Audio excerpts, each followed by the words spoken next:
할렐루야. 네, 반갑습니다. 오늘도 하나님께서 기뻐하시는 예배의 자리로 나오신 우리 사랑하는 성도님들 주님의 이름으로 환영하고 축복합니다. 변함없는 하나님의 큰 은혜가 우리 사랑하는 성도님들 모두에게 크게 차고 넘쳐나기를 소원합니다. 우리가 베드로전서의 말씀을 우리가 보았습니다. 1장 13절에서부터 21절까지의 말씀을 우리가 함께 읽었는데요. 오늘은 이 본문의 말씀을 가지고 세상을 사는 그리스도인이라고 하는 제목으로 같이 말씀을 우리가 함께 살펴보면서 하나님의 은혜를 나누고자 합니다. 사랑하는 여러분, 말씀을 준비하는 가운데 문득 이런 생각이 들어서 한번 생각을 해보았어요. 어떤 생각이냐니까 세상 속에 하나님을 알지 못하던, 세상 속에서 하나님을 알지 못하던 사람들이 예수를 믿어 구원을 받아 그리스도인이 되었습니다. 그런데 이렇게 구원을 받아서 우리가 그리스도인이 되었는데 문제는 우리가 그렇게 구원을 받았고 그리스도인이 되었다 해서 하나님께서 우리를 천국으로 바로 인도해 주신 것은 아니다라고 하는 것이죠. 여전히 이 땅, 곧 세상 속에서 세상 사람들과 함께 죄의 노출이 되어서 그렇게 살아가는 그러한 삶을 우리가 살아가고 있다라고 하는 것이죠. 그런데 성경은 그러한 우리들을 향하여서 뭐라고 부르냐 하니까 우리가 세상 속에 살아가고 있기는 하지만 우리는 세상에서 구별된 존재로 하나님께서 세워주셨다라고 말씀을 합니다. 그래서 우리를 교회라고 하는 이름으로 이렇게 모일 수 있도록 하나님께서 우리를 불러주신 것이죠. 그래서 비록 우리가 세상 속에서 살아가고 있긴 하지만 세상과는 다른 구별된 삶을 살아야 한다라고 성경은 우리에게 말씀을 해주고 있습니다. 그런데 우리가 잘 알고 있는 것처럼 문제는 뭐냐면요, 우리가 세상에서 구별되어서 세워진 존재라고 하는 그 자체는 우리가 알겠는데 우리가 이 땅에서 구별되어 살아가는 것이 어떤 것인지 구체적으로 잘 떠오르지가 않습니다. 어떻게 사는 것이 구별된 삶일까라고 하는 부분들에 대해서 명확하게 우리가 잘 떠오르지 않습니다. 구원받은 이후에 그리스도인들이 이 땅에 살면서 직면하는 아주 큰 문제 중에 하나가 바로 그것입니다. 이 타락한 세상에서 그리스도인으로서 우리가 어떻게 하나님을 닮아 거룩하게 살 것인가라고 하는 그 문제가 우리 안에 굉장히 직면해 있는 그러한 문제라고 할 수가 있을 것입니다. 이것은 오늘 우리 시대에 우리만 가지고 있는 그러한 어떤 고민거리가 아닙니다. 신앙을 가지고 있었던 우리의 믿음의 선배들이 계속해서 고민을 해오던 문제가 바로 이 문제였습니다. 과거 그리스도인들, 우리 교회 역사를 보면요, 믿음의 선배들 또한 이 문제를 해결하려고 수많은 방법들을 동원해서 이 문제를 해결해 보고자 노력을 했음을 알 수가 있습니다. 어떤 사람들은요, 아무도 살지 않는 그 외딴 곳, 섬이라든지 아니면 저 깊은 산 속에 들어가서 혼자 사는 은둔 생활을 하기도 해봤고요. 그렇게 해서 세상과 구별되어 있으니까, 세상 속으로 들어가지 않고 세상과 구별되어 있으니까 내가 죄를 짓지 않을 것이다 라고 생각을 해서 그렇게 은둔 생활을 했던 그러한 선배들도 있습니다. 또 어떤 사람들은요, 세상과 동떨어진 곳에 한 공동체를 이루어서 그 성 안에 함께 같은 신앙을 가진 사람들이 같이 세상 속에서 죄를 짓지 않고 구별된 사람으로서 살아가기 위해 발버둥치는 사람들이 함께 모여 공동생활을 했던 그러한 것들을 시도해 보기도 했습니다. 또 조금 더 적극적으로 나아가서 아예 어떤 사람들은요, 세상에는 희망이 없다라고 생각해서 어떤 한 무리를 이루어서 세상을 뒤집어 엎어버려서 이상적인 사회를 우리가 구축해서 그렇게 하면 우리가 세상과 구별된 삶을 살 수 있지 않을까라고 해서 혁명이라고 하는 이름으로 또 다른 어떤 것들을 시도해 보려고 하는 그러한 그러한 선배들도 있었습니다. 이들은 서로 방법은 달랐지만 그 시작은 같았습니다. 바로 어떻게 이 타락한 세상에서 구원받은 하나님의 백성으로서 거룩하게 살아갈 수 있을까라고 하는 것을 고민하면서부터 시작이 되었다라고 하는 것이죠. 사랑하는 여러분, 어떻습니까? 여러분들은 어떤 방법이 옳다라고 생각이 들어집니까? 어떤 방법이 정결하지 못한 세상 속에서 정결하게 사는 방법이라고 생각이 들어집니까? 각자 나름대로의 기준으로 여러 가지 생각을 할 수도 있을 것이다 여겨집니다. 하지만 사랑하는 여러분, 그러면 과연 이 문제에 대해서 정결하지 못한 세상 속에서 우리가 정결하게 살아가야 되는 우리 그리스도인, 어떻게 우리가 살아가야 되는 것이 하나님께서 기뻐하시는 모습인가에 대해서 우리가 성경은 뭐라고 말씀하고 있는지, 성경은 어떻게 살아가야 되는 것이다라고 이야기하고 있는지 이에 대해서 우리가 한번 살펴볼 필요가 있습니다. 성경은 무엇이라고 말씀을 할까요? 성경은요, 재미있게도 앞에서 우리의 믿음의 선배들이 했던 방법들을 이야기하고 있지 않고 있다는 거예요. 성경은요, 은둔자나 아니면 수도원 생활의 어떤 공동 생활이나 아니면 이상주의자들의 그런 생각들과 전혀 다른 접근으로 우리에게 가르쳐 주고 있습니다. 성경은 우리에게 뭐라고 말씀하냐니까 오히려 우리에게 세상으로 나아가라 라고 성경은 우리에게 말씀을 하고 있습니다. 그러면서 우리로 하여금 세상 속에서 정결하게 살아야 한다라고 말씀을 하고 있다라고 하는 것이죠. 그런데 조금 전에도 말씀드린 것처럼 이러한 말씀을 실행하는 것이라고 하는 것이 너무나도 어렵습니다. 우리들에게 쉽지 않다라고 하는 것을 우리가 너무도 잘 알고 있습니다. 그럼에도 불구하고 우리는 하나님의 구원을 받은 백성들이기에 성도라고 하는 이름으로 불려지는 하나님의 백성들이기 때문에 성경에서 가르쳐주고 있는, 요구하고 있는 이 말씀들을 우리가 결코 외면할 수는 없다라고 하는 것이죠. 사랑하는 여러분, 그러면 우리가 정결하지 않은 이 세상 속에서 어떻게 정결한 삶을 살아갈 수 있을까요? 성경은 우리에게 세상으로 나아가서 그곳에서 정결하게 살아라 라고 말씀을 하시는데, 우리가 그러면 어떻게 해야 정결한 삶을 살아갈 수 있을까요? 오늘 본문을 보면요, 우리들에게 그 방법을 제시해주고 있는 듯 합니다. 오늘 본문은 바로 우리에게 그것을 가르쳐주고 있습니다. 베드로 사도를 통하여서 세상 속에서 고난을 이기는 방법과 유혹에 올바르게 대처하여 세상에서 정결하게 사는 그 방법을 우리에게 가르쳐주고 있다라고 할 수 있습니다. 그러므로 오늘 이 시간에는 오늘 본문의 말씀을 통하여서 구원받은 하나님의 백성들이 세상 속에서 어떻게 해야 정결하게 살아갈 수 있는지에 대해서 우리가 함께 살펴보면서 하나님의 은혜를 나누고자 합니다. 사랑하는 여러분, 오늘 본문에서 우리에게 정결하지 못한 세상 속에서 우리가 정결하게 살아갈 수 있는 방법으로 세 가지를 가르쳐주고 있습니다. 그 첫 번째가 무엇이냐니까 바른 것을 소망하며 바라보아야 한다라고 하는 것입니다. 세상 속에서 정결하지 못한 세상 속, 죄악 덩어리인 이 세상 속에서 우리가 살아갈 때 우리의 시선을 어디에 두는가가 중요하다라고 하는 것이죠. 바른 것을 소망하면서 우리가 그것을 바라보아야 한다라고 우리에게 말씀을 해주고 있습니다. 우리가 이 세상에서 정결함을 유지하기 위해 해야 할 일을 가르쳐 주시는데 13절부터 15절까지의 말씀을 통해서 이렇게 말씀을 합니다. 그러므로 너희 마음의 허리를 동이고 근신하여 예수 그리스도께서 나타나실 때에 너희에게 가져다 주실 은혜를 온전히 바랄지어다.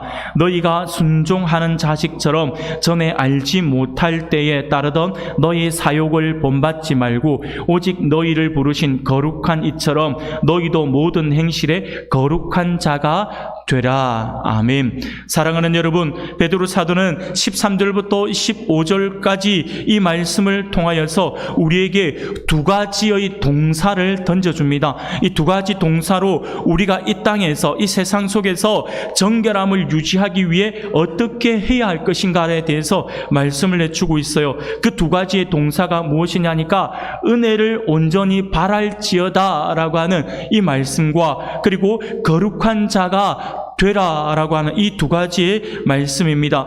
그런데 우리는 여기서 이 13절에서부터 15절까지의 이 말씀 속에서 가르쳐주고 있는 이 두 가지, 은혜를 온전히 바랄지어다와 거룩한 자가 되라라고 하는 이 말씀을 우리가 눈여겨 보아야 하는데요.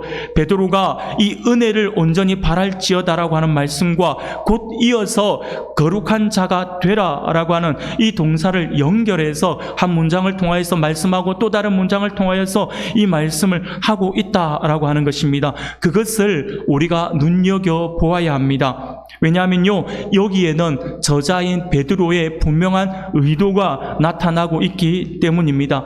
베드로는 은혜를 온전히 바랄지어다 라고 하는 것은 소망을 이야기하는 것이거든요. 그래서 이 소망의 말씀과 거룩한 자가 되라 라고 하는 말씀을 통하여서 거룩이라고 하는 단어를 지금 연결시키고 있다라고 하는 것입니다. 쉽게 말씀을 드리면 우리가 가져야 되는 소망과 그리고 우리가 이룩해야 될 이 거룩, 소망과 거룩은 아주 밀접하게 관계 있다라고 하는 것을 베드로 사도가 우리에게 이야기해 주고 있습니다. 이 부분은 베드로만 이야기하고 있는 것이 아니에요. 다른 사도들도 이 부분을 이야기하고 있습니다. 요한 사도는요, 요한 1서 3장 2절과 3절에서 이렇게 말씀을 해요. 사랑하는 자들아, 우리가 지금은 하나님의 자녀라. 장래에 어떻게 될지는 아직 나타나지 아니하였으나 그가 나타나시면 우리가 그와 같을 줄을 아는 것은 그의 참모습 그대로 볼 것이기 때문이니 주를 향하여 이 소망을 가진 자마다 그의 깨끗하심과 같이 자기를 깨끗하게 하느니라 라고 말씀을 합니다. 사랑하는 성도 여러분, 무슨 말씀입니까? 소망과 거룩은 밀접한 관계가 있어요. 무엇이냐니까 우리가 하나님을 바라보고 저 천국을 바라보고 이 땅에서 우리가 정결한 삶을 하나님께서 원하시는 참 성도의 삶을 살아가기를 우리가 소망한다면 당연히 따라와야 되는 삶이 거룩이라고 하는 것이죠. 소망을 가지면 거룩한 삶으로 우리가 나아갈 수 있어야 한다라고 하는 것을 우리에게 가르쳐주고 있습니다. 그렇습니다, 여러분. 소망과 거룩은요, 분리된 것이 아닙니다. 이 말은 곧 성경은 이 세상에서 거룩하게 사는 방법은 바로 주님이 주신 이 올바른 것을 소망하며 바라보아야 한다라고 말씀을 하고 있는 것이죠. 이것이 베드로가 소망과 거룩을 본문에서 주동사로 나란히 연결하고 있는 이유입니다. 사랑하는 우리 성도 여러분, 이 타락한 세상에서 우리는 어떻게 거룩하게 살아갈 수 있을까요? 이 세상에서 거룩하게 사는 방법은 온전하고 올바른 것을 바라보는 것입니다. 다시 말해 우리가 주님이 주신 올바른 소망을 바라보면서 품을 때 우리가 이 땅에서 정결하게 살아갈 수 있다라고 하는 것이죠. 그리고 베드로는 너무나도 감사하게 이 말씀의 분명한 의미, 그리고 이 말씀을 통하여서 베드로는 오늘 그 13절과 15절 이 사이에 이 말씀을 가지고 너무나도 감사하게도 우리가 이 땅에서 주님이 주신 올바른 소망을 품기 위해 어떤 자세로 임해야 하는 것까지 친절하게 설명을 하고 있습니다. 이 두 가지의 동사 온전하게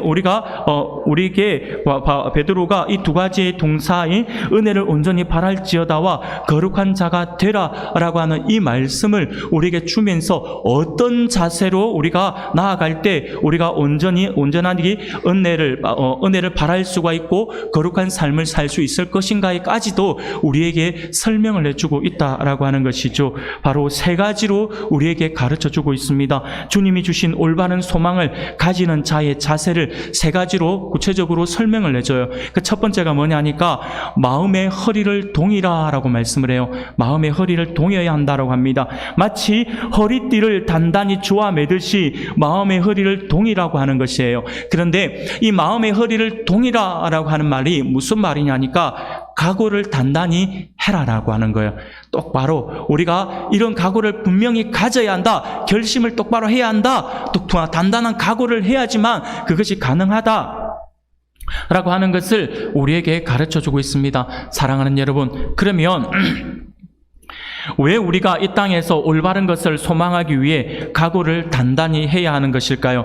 그 이유는 우리가 사는 이 세상이 결코 만만하지 않기 때문입니다. 죄송합니다.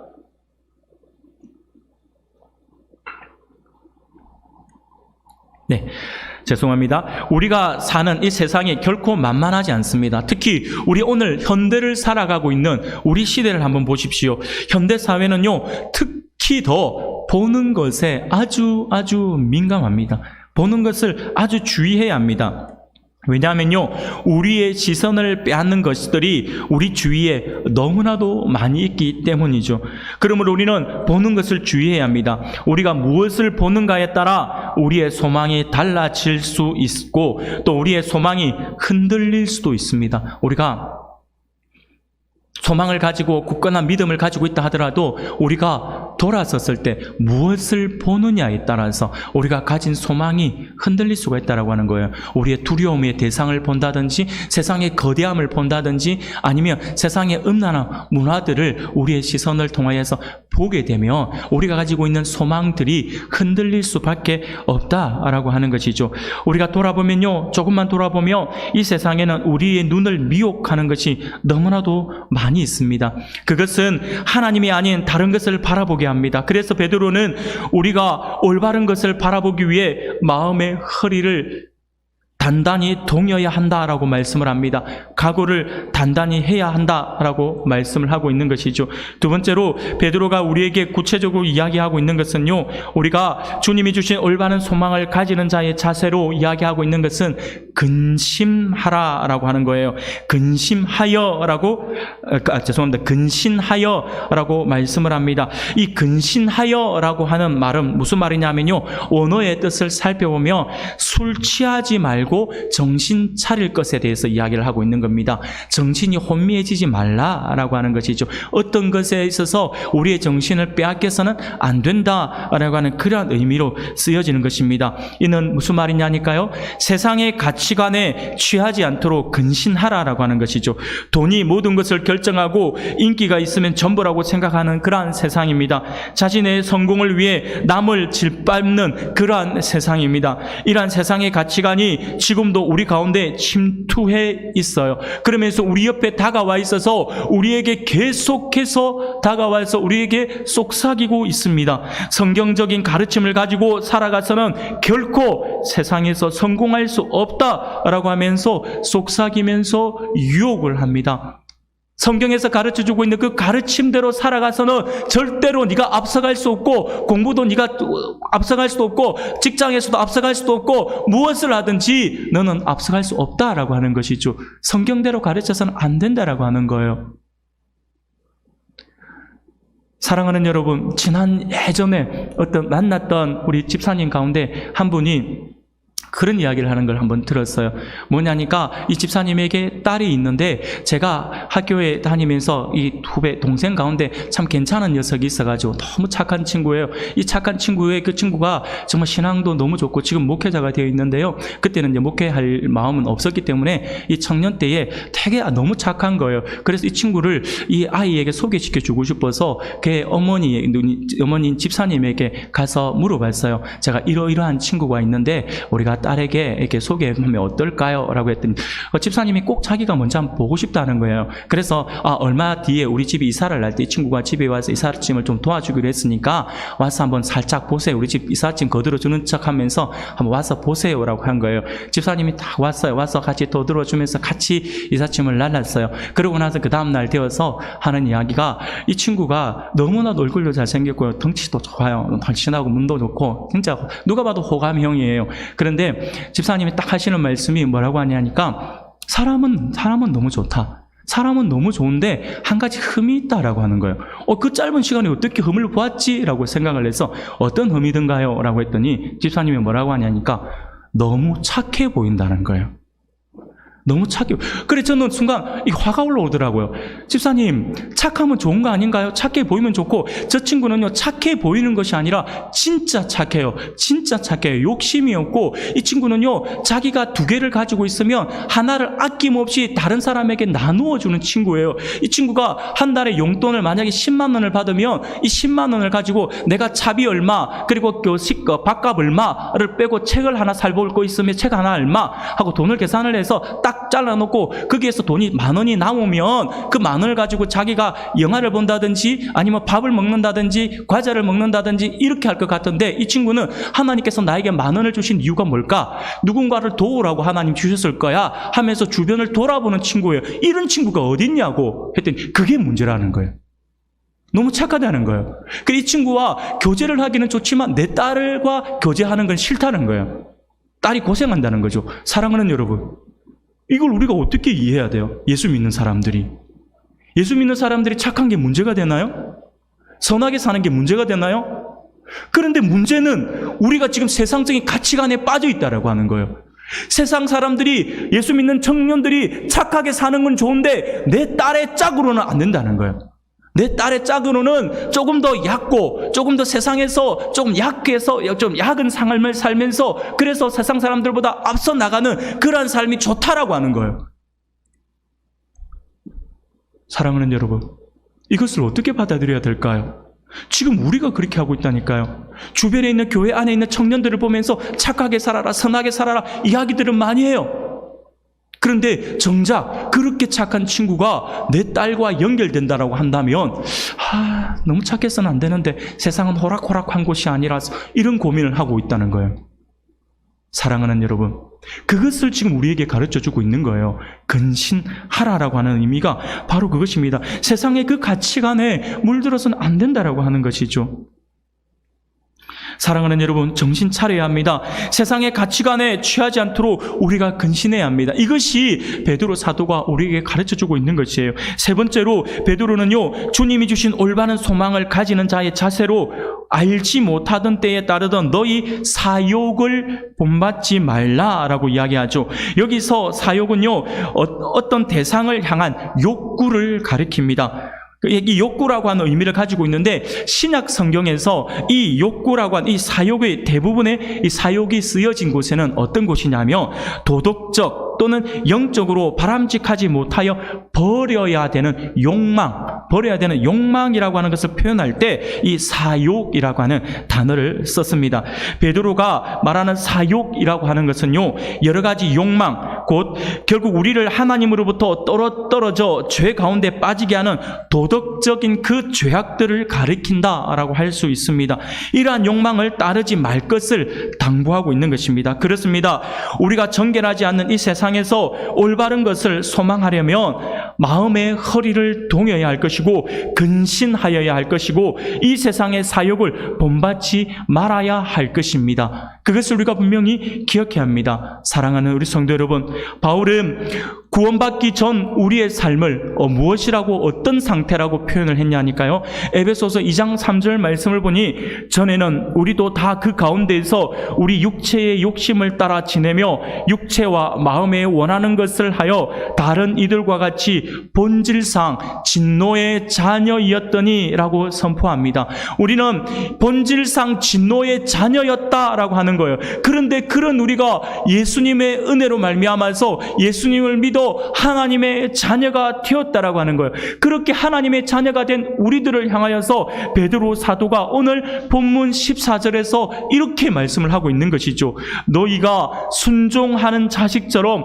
전에 알지 못할 때에 따르던 너의 사욕을 본받지 말고 라고 이야기합니다. 예전에 우리가 가졌던 그 욕망 덩어리, 우리가 예전에 가졌던 그런 마음들을 다 버려야 한다라고 이야기를 하고 있다라고 하는 것이죠. 그래야지만 우리가 온전한 것을 바라볼 수 있다라고 하는 것을 베드로 사도가 지금 우리에게 가르쳐 주고 있습니다.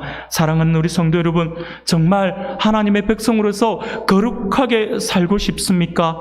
그렇다면 보는 것을 조심할 수 있기를 바랍니다. 보는 것이 우리의 삶을 결정합니다. 눈은 언제나 마음과 긴밀히 연결되어 있습니다. 과거 힘든 시대를 살았던 우리의 믿음의 선배들은요, 하나같이 확실한 소망을 소유하고 있었음을 볼 수가 있습니다. 그들은요, 오직 천국만을 바라보았습니다. 그래서 우리의 믿음의 선배들은요, 늘 천국만을 바라보았고요, 우리 주님 다시 오실 그날을 고대하면서 늘 엎드리면 주님 하면서 눈물을 흘리면서 주님의 나라를 사모하며 기도했던 분들이 우리 믿음의 선배들이었어요. 그러나 삶이 부유하고 문명이 발달한 지금 우리의 주변을 한번 돌아보십시오. 우리 주변에는요, 너무나도 악한 것들이 많습니다. 눈을 들어서 주변을 보면요, 정말 그래요. 보암직도 하고 먹음직도 하고, 그리고 지혜롭게 할 만큼 탐스러운 것들이 너무나도 많이 있어요. 그래서 우리가 잠시 눈만 돌린다든지 아니면 정신을 바짝 차리지 못하면 나도 모르게 그곳에 빠져버리는 그러한 모습들을 우리가 흔히 볼 수가 있습니다. 그래서 우리의 그런 것들이 우리의 소망을 점점 희미하게 만들어버리죠. 그렇기 때문에 하나님은 골로새서 3장 1절 2절에서 우리에게 굉장히 강하게 이렇게 말씀을 합니다. 그러므로 너희가 그리스도와 함께 다시 살리심을 받았으면 위의 것을 찾으라. 거기는 그리스도께서 하나님 우편에 앉아 계시느니라. 위의 것을 생각하고 땅의 것을 생각하지 말라라고 말씀을 하고 있는 것입니다. 사랑하는 성도 여러분, 우리가 바른 것을 보기를 원한다며 이 땅이 아니라 하늘의 것을 바라볼 수 있어야 합니다. 그래야지만 우리가 올바른 것을 볼 수 있습니다. 오늘 본문의 말씀은 지금 우리들에게 말씀은 지금 우리들에게 선포해 주시는 생명의 말씀입니다. 베드로 사도가 그 당시의 사람들, 당시의 초대교회 사람들에게만 선포한 말씀이 아니라 오늘 우리들에게 선포하고 있는 말씀이고, 오늘 우리들에게 적용해야 될 말씀으로 이 말씀을 주고 있음을 믿으시길 바랍니다. 그러므로 우리는 끊임없이 위의 것을 생각하고 끊임없이 땅의 것을 생각하지 말아야 할 것입니다. 오직 마음의 허리를 동이고 근신하여 사욕을 버리고 하나님이 주신 올바른 소망을 바라보면서 이 정결하지 못한 세상 속에서 더욱 정결하게 살아가는 주의 백성들이 다 되시기를 소원합니다. 두 번째로 오늘 본문에서 정결하지 못한 세상에서 우리가 정결하게 살아갈 수 있는 방법으로 우리에게 지시해주고 있는 것이 무엇이냐니까, 이 땅을 살아갈 때에 두려움으로 지내라 라고 말씀을 합니다. 두려움으로 지내라 라고 하는 것이죠.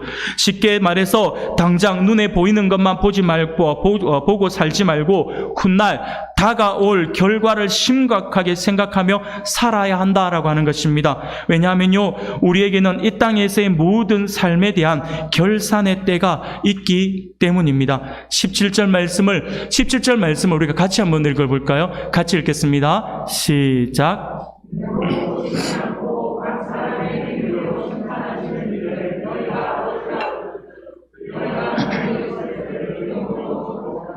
아멘.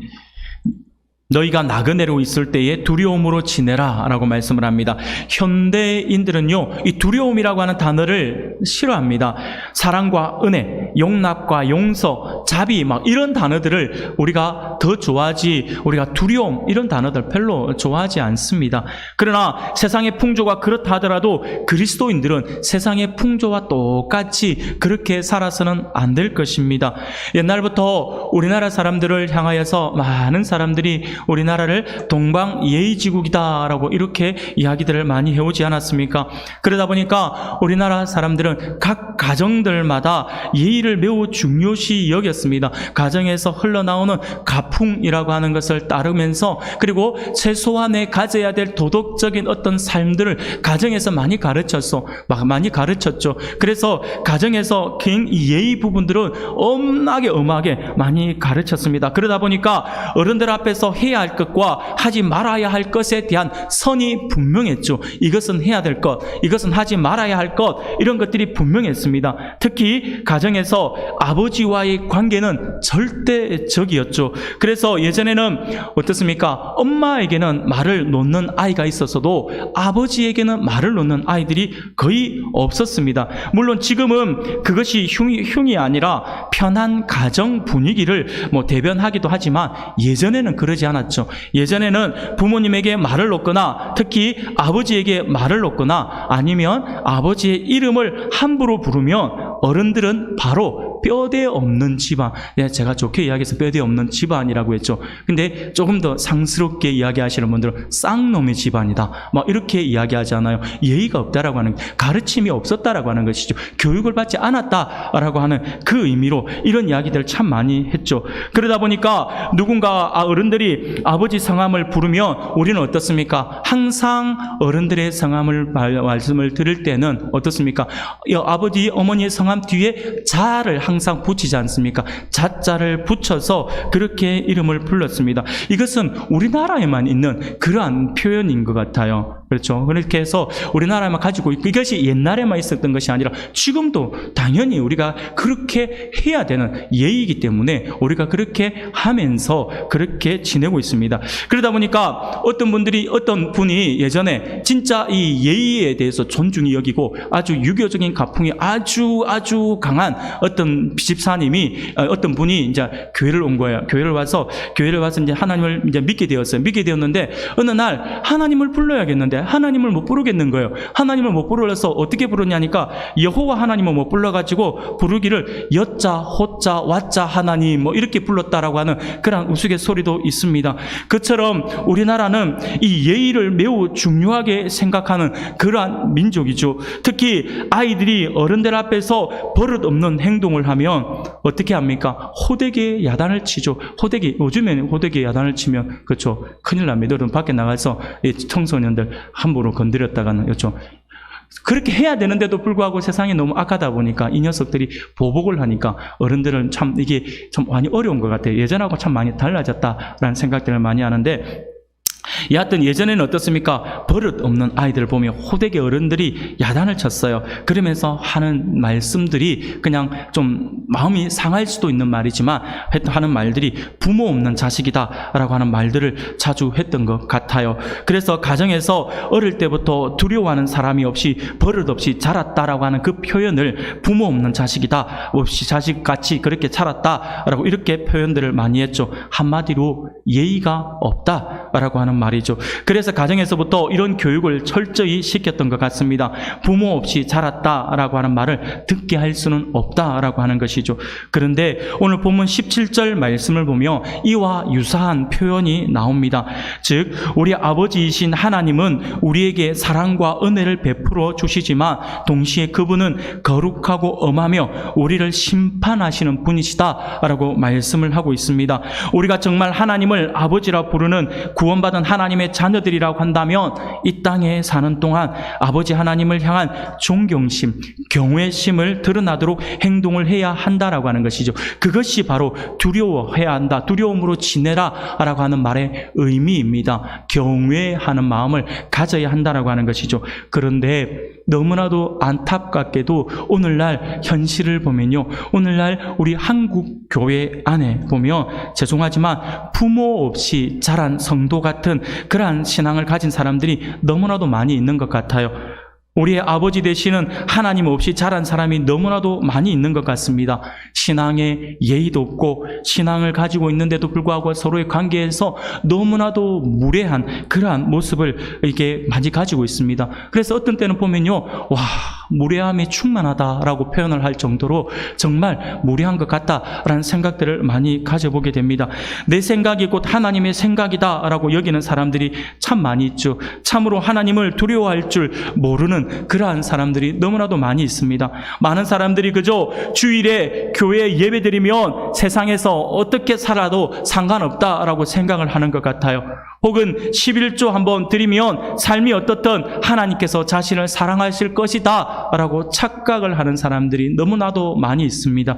어떻게 보면 이것은 하나님을 모독하는 것이죠. 하나님을 전혀 경외하지 않는 것입니다. 물론 하나님의 것을 하나님께로 돌려드리지 못하면서도 너무나도 당당한 사람들 또한 마찬가지겠죠. 사랑하는 성도 여러분, 하나님을 두려워할 줄 알아야 합니다. 우리 하나님이 어떤 분이신지를 우리가 분명히 알고 하나님을 경외하는 그러한 마음들을 우리가 분명히 가져야 합니다. 우리 하나님이 어떤 분이십니까? 사랑하는 여러분, 오늘 성경에는 우리에게 분명히 말씀해 주고 있어요. 우리 하나님은요, 우리의 삶을 면밀히 결산하고 평가하시는 분이시다라고 하는 것이죠. 심판하신다라고 하는 거예요.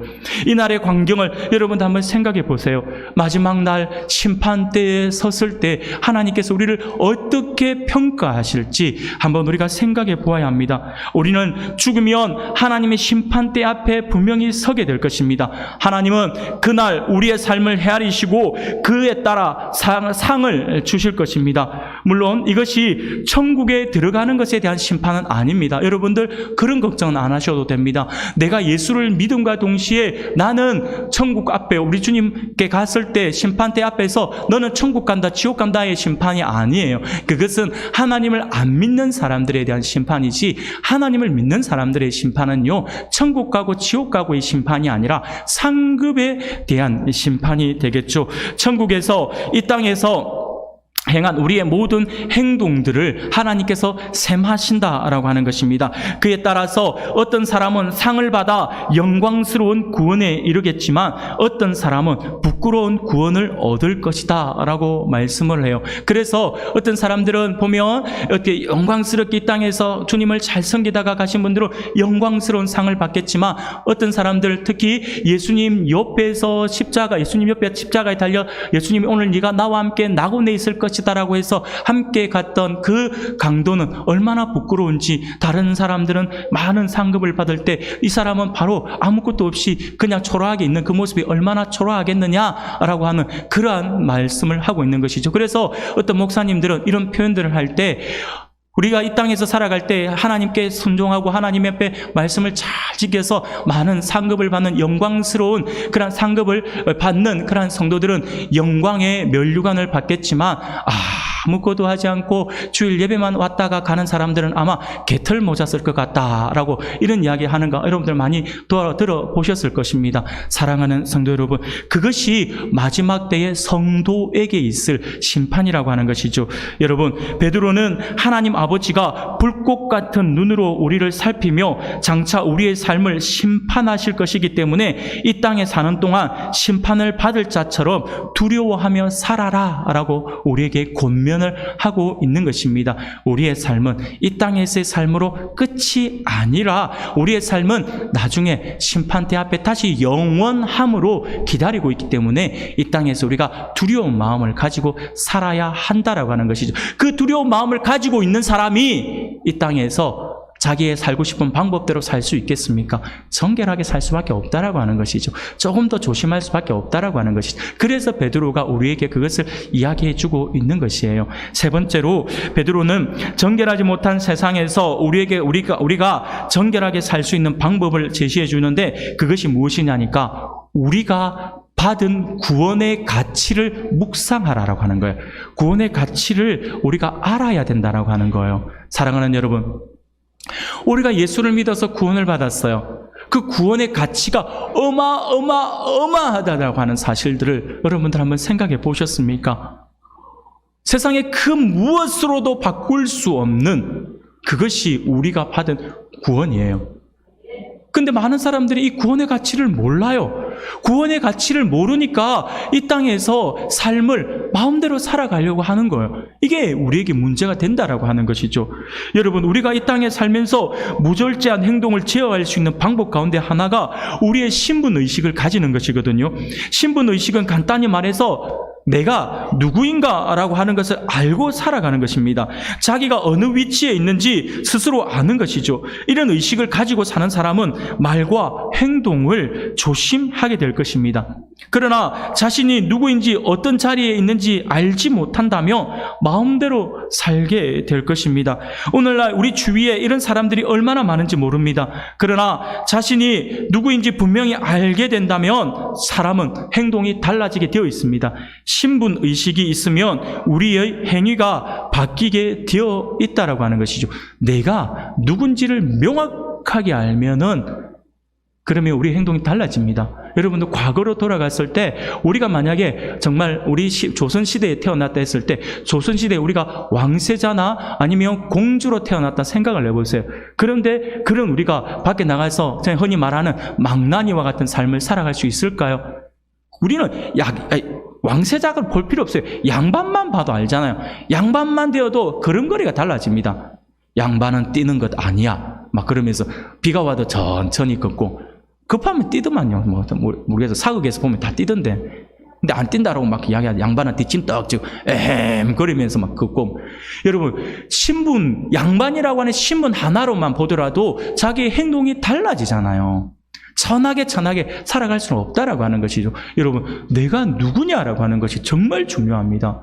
우리의 신분이 어떤 신분이다라고 하는 것은 정말 중요해요. 자신이 누구인지 아는 것이 우리의 행동을 좌우하는 것이죠. 그래서 베드로는 이 타락한 세상에서 거룩함을 유지하는 방법을 제시하면서 우리가 누구인지, 우리가 받은 구원이 얼마나 가치 있는 것인지 설명하기 시작합니다. 이후의 말씀에서 그것을 설명하고 있어요.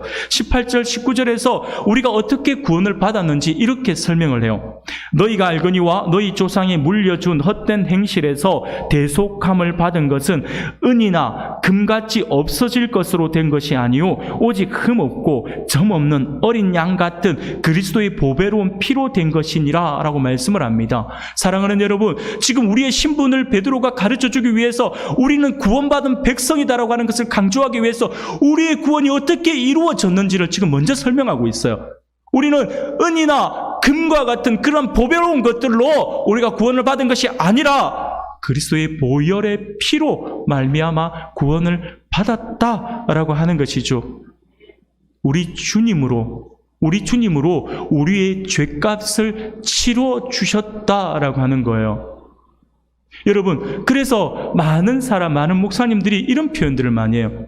우리 예수 믿는 사람들은 얼마짜리일까요? 라고 표현을 하잖아요. 이게 무슨 말이냐면 옆에 마이크가 있어요. 만약에 이 마이크를 우리가 30만 원을 주고 샀다 해봅시다. 그러면 이 마이크 얼마짜리일까요?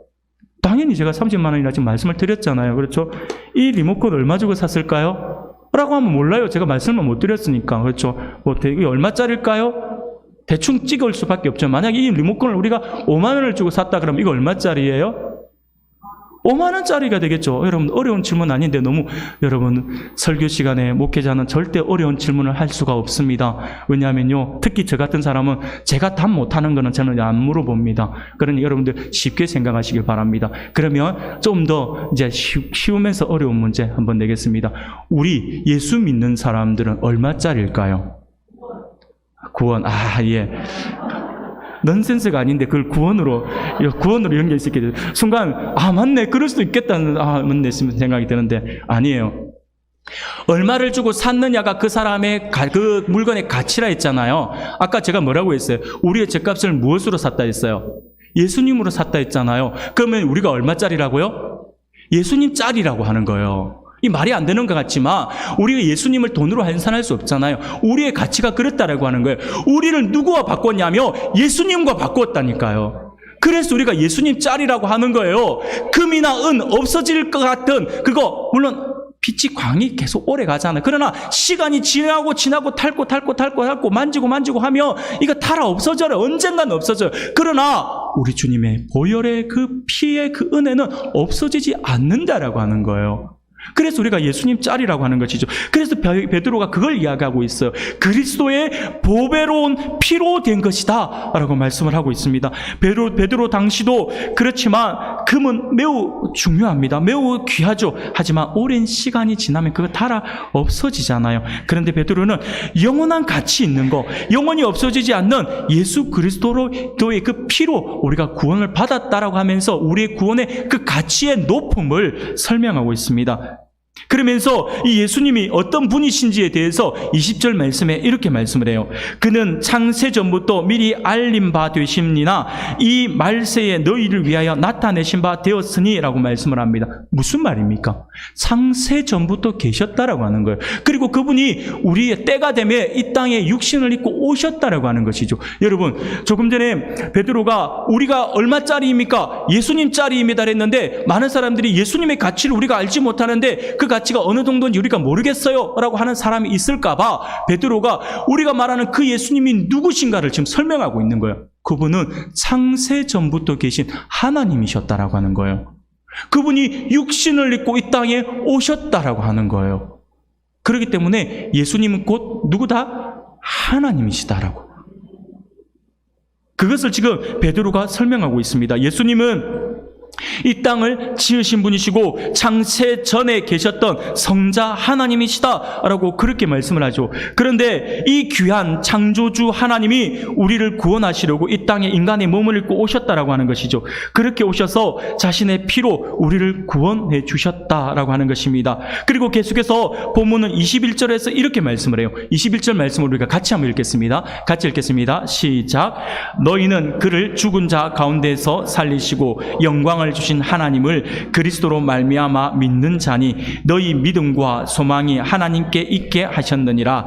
아멘. 사랑하는 여러분, 과거에 우리는 없어질 금과 은, 보화를 추구하며 이 땅, 이 세상의 전부다 우리가 그렇게 믿었습니다. 부귀영화가 전부인 줄 알았습니다. 그렇게 소망 없이 살던 우리에게 그리스도 안에 있는 놀라운 소망을 우리가 볼 수 있게 해주셨다라고 하는 것입니다. 그 귀하신 예수님의 피로 이루어 주신 구원, 우리로 하나님을 알게 하신 그 놀라운 구원, 우리로 하여금 이 땅에 썩어질 것이 아닌 영원한 하늘나라와 하나님을 바라보게 하신 그 구원, 이 구원을 우리가 이미 얻었다라고 하는 거예요. 사랑하는 여러분, 우리가 구원받은 하나님의 백성들입니다. 이 구원을 통해 우리는 죄사함, 대속함을 받았습니다. 또한 영원한 하나님 아버지를 모시게 되었습니다. 이 구원의 은혜로 말미암아 영생을 소유하고 앞으로 갈 영원한 천국을 우리가 소망하게 되었다라고 하는 것이죠. 우리는 이렇게 귀한 구원을 얻은 하나님의 자녀입니다. 그러므로 우리는 하나님과 더불어 영원히 살 존귀한 하나님의 자녀이고 거룩한 나라이며 하나님의 백성입니다. 이 사실을 온전히 믿으시길 바랍니다. 이 구원의 가치를 날마다 우리가 묵상해야 한다라고 하는 거예요. 그 구원의 가치가 우리가 늘 기억해야 한다라고 하는 것이죠. 사랑하는 여러분, 기도할 때에 구원의 감격을 회복하게 해달라고 기도해야 합니다. 내 안에 구원의 감격이 어느덧 사라져 있다면 기도할 때에 하나님 이 구원의 감격을 다시 회복시켜 주십시오라고 그렇게 기도할 수 있어야 합니다. 마치 다윗처럼요. 다윗은요, 주여 내게 구원의 기쁨을 회복시켜 주시옵소서라고 그렇게 부르짖으며 기도했던 사람이 바로 이 다윗이었습니다. 사랑하는 여러분, 내가 주님의 보혈을 생각할 때, 저 천국을 바라볼 때, 우리 주님의 그 은혜를 바라볼 때 가슴이 뭉클하면서 감동이 되고 하나님의 은혜가 북받쳐 옵니까? 그렇다면 우리는 바른 신앙생활을 하고 있는 것일 것입니다. 그러나 내가 어느 순간 나의 신앙이 식고 있고 나의 신앙이 시들해져 있고 그래도 구원 뭐지? 라고 하는 생각들을 하고 있고 천국 가면 가겠지 이런 생각을 하고 있다라고 한다면 여러분, 기도합시다. 우리는 구원의 감격을 회복시켜 달라고 하나님 앞에 기도해야 합니다. 그 구원의 가치를 아는 사람만이 이 땅에서의 삶을 정결하게 살아갈 수 있다라고 하는 것이죠. 베드로가 지금 그것을 우리에게 가르쳐주고 있습니다. 사랑하는 여러분, 말씀을 정리하겠습니다. 오늘 말씀을 기억할 수 있길 바랍니다. 우리는 구원받은 하나님의 백성들입니다. 그런데 우리 하나님은 우리를 구원해 주시고 곧바로 천국으로 옮겨주시지 않고 이 땅 가운데에서 계속해서 살아갈 수 있게 해주셨습니다. 그러므로 우리는 주님 다시 오시기 전까지 어떻게 해서든지 이 땅에서 우리는 삶을 살아가야 합니다. 바로 우리가 세상을 살아가는 그리스도인이다 라고 하는 사실들을 우리가 분명히 기억해야 합니다. 그런데 사실 이 땅에서의 삶은 조금 전에도 말씀드린 것처럼 결코 만만하지 않습니다.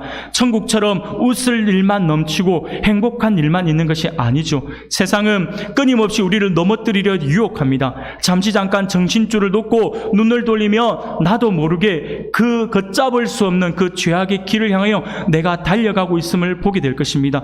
그래서 베드로는 이 세대를 향하여서 베드로전서 5장 8절에서 너희 대적 마귀가 우는 사자같이 두루다니며 삼킬 자를 찾나니 라고 말씀을 하고 있는 것입니다.